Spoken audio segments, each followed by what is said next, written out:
Here we are again with a tutorial of a different kind. As you can see, I've got some pieces of fabric laid out. What I'm going to do in this video is show you how to construct the strawberries for the Just Add Shortcake sew along. As it's not my pattern and it's not Pat's pattern, the pattern is by Wendy Shepherd. We can't give you the sizes, but I can give you the how-to. So if you joined this sew along, you should have already purchased your pattern, and you will find all the cutting instructions inside there. And what I've got laid out in front of me here is enough of the fabrics to make 2 strawberries, each 3/8 of a yard of the reds. If you are making 2 in the same and you only had 8, then this is exactly what you would make from 1 3/8 yard cut. So what we have here is the main part of the strawberry. These are going to be sew and flips on that main part of the strawberry. We've got some pre-cut quarter square triangles to make a quarter square triangle. We have some other squares that will become quarter square triangles, so the 2 different methods. And these pieces and parts will make the rest of the leaves and the backgrounds on the strawberry blocks. To get started, we're going to do the quarter square triangles from the squares and the pieces. So I'm going to put the rest of this fabric out of the way for now. To make quarter square triangles out of squares, we first have to make half square triangles. So what I'm going to do here, for my 2 strawberries, we need 6 of this type of quarter square triangle. So I have 3 bits of each of the fabrics. What I'm going to do is the traditional 2 at a time half square triangle method here. Draw a line diagonally corner to corner, sew a 1/4 of an inch either side of that line, and cut in half and press to the dark. And once I've done that, I will come back to you here.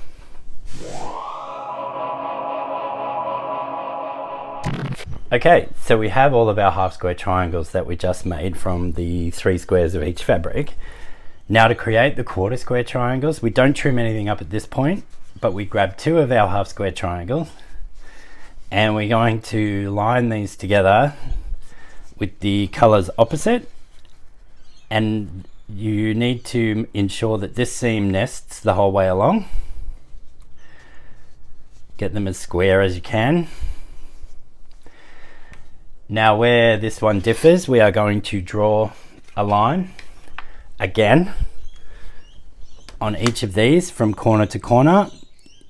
We have a little bit of wriggle room for trim down, so let's just hope this works out.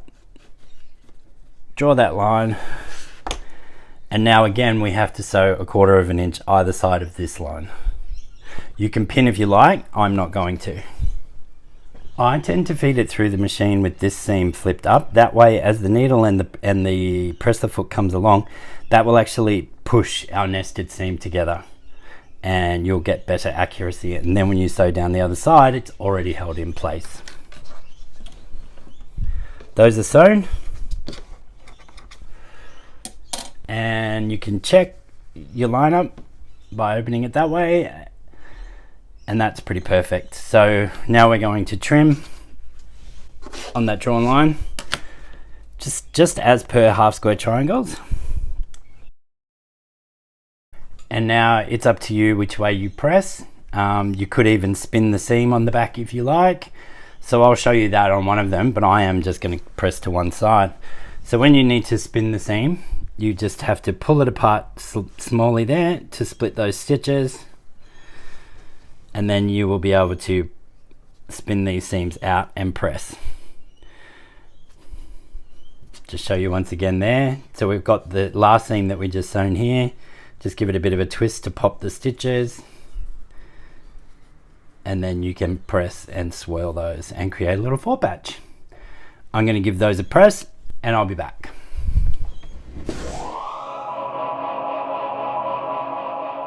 Okay, they're all pressed and we need to square these up. Now, to square these, it is a bit different to squaring a half square triangle, because we have to make sure that we get this in the center so that all 4 segments of the quarter square triangle block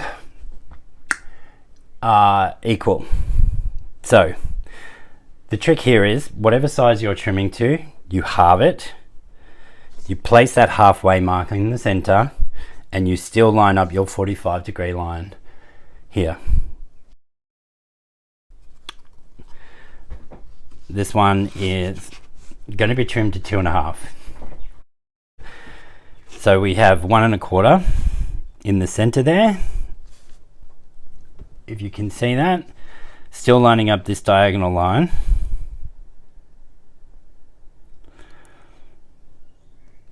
Trim those two sides.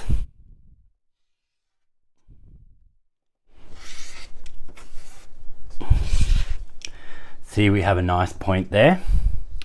Now you rotate the block, and you can place the 2.5 over here, making sure that you still have that lining up, and double check that you have your 1.25 mark in the center. And the other way that you can tell is that all of those points meet the seams, and trim the other two sides. Well, that moved.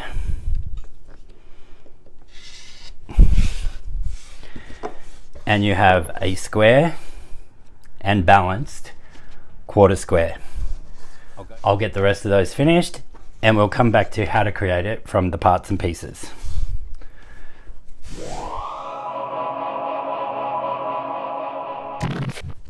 Okay, that is all 6 of those done now, so I am going to set those aside for now.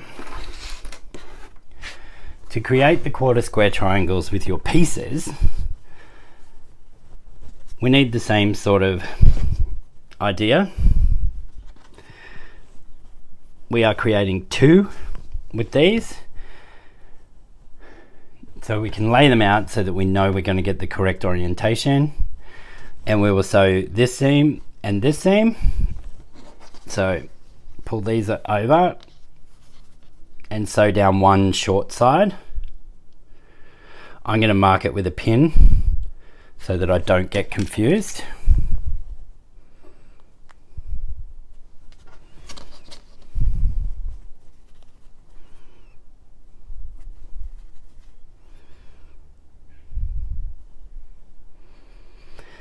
Now, these little pieces, as you'll see in the pattern, are made by cutting a square twice on the diagonal. So these short sides are all actually bias seams. So be careful when you are manipulating them. And what that does is once it's sewn together, you have grain of fabric on the outside 4 seams. So that is those 2, and we will do these 2. So we're going to sew these together with a 1/4 inch seam and press them all towards the green.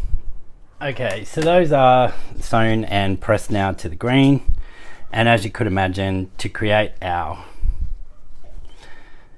quarter square or bow tie block or hourglass block, we just need to put these 2 together along that long seam and stitch. Now, it doesn't matter here, that will catch in the seam allowance, so I'm okay with that. And these have enough space to trim down as well as the others did. I'm not sure why the pattern is written getting you to do these the 2 different ways, but I think it's good for the experience. So I'm going to sew those, press them open, trim them down, and I'll be back. Okay, now that we have our quarter square triangle units made, we need to make up the top part of our strawberry from these. So for that, we're going to need some of our other pieces of fabric from before. First of all, remembering we're making 2 at a time here, so I've got 2 squares. These are going to orient this way, and they get a white background rectangle on either side. Then with our remaining ones here, these are going to go up like this. They get a green square in the middle. Oh. And then white background squares on the outside of those. That's the top part of our leaf. Then we need to put the top of our strawberry here, and we should have the same rectangles as the strawberry. So what we need to do for all of this is obviously sew these two together. We'll sew these two, then these two, then either side of that, these two, and then these two. So I'm going to make my little stacks that you all know that I love. So I'll put these up here, I'll put these up here, and I'll put these ones here. I'll go and sew all of those, and then we'll come back and piece things together again.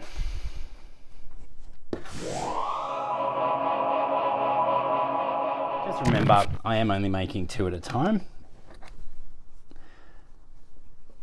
When you go to make them, if you are making all 16 at once, or if you are doing it 2 at a time for each of the colors, that's fine, follow what I'm doing here. But if you're doing all 16, you can chain piece these all together at the same time.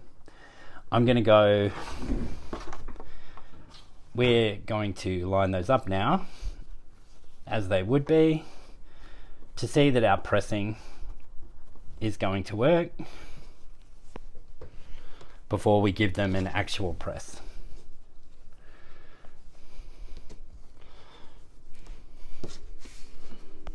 And as if I had planned it ahead of schedule, we're going out here, in there, out here. They all match perfect. But before we can sew those together, this one here gets another bit of treatment. So I'll sew these ones together after a quick press, and we'll come back to get these done. Okay folks, I had a bit of a technical glitch. As you can see, I actually have all of this together. I did all of it without recording, so I have another set of fabrics underneath to show you how to move on. So where we were up to was I pressed and sewed these two together, but before we can attach this, we need to put a sew and flip on either side to make the top part of the strawberry. Now I've shown you how to do sew and flips many times, so I'm going to do that off camera, sew these together, and come back to do the base of the strawberry. Okay, they're all done now, and because of my little snafu before, I guess now I'm making 4. So that is the top part of the strawberry done, and as you can see, like I said, there was nothing to match on either side here, and these points also do not go all the way down, so just points to note. To finish the bottom part of the strawberry, take your large rectangle and put it with the longest side horizontal to you, and we are just putting a sew and flip, an easy corner triangle, a corner connector, whatever name you like to call them, on the bottom here to create the bottom shape of the strawberry. I'm going to do that and be right back.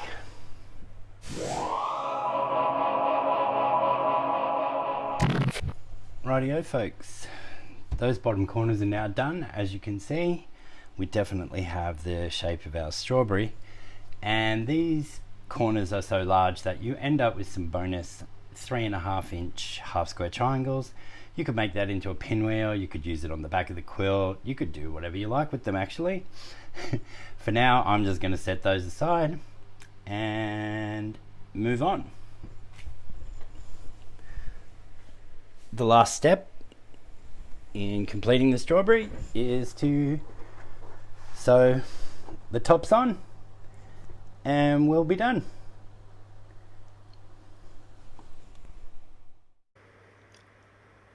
As you can see, I now have those sewn together, and for the complete quilt, you need to make 16 strawberries. You might be making 2 of each color. In my instance, I am going to be making 14 in the lighter red and white and just 2 in the others. You will also note that I am not using the birdsong fabric because as much as I tried, my importer was not bringing birdsong in, but I have been assured that I should be able to buy Promise Me.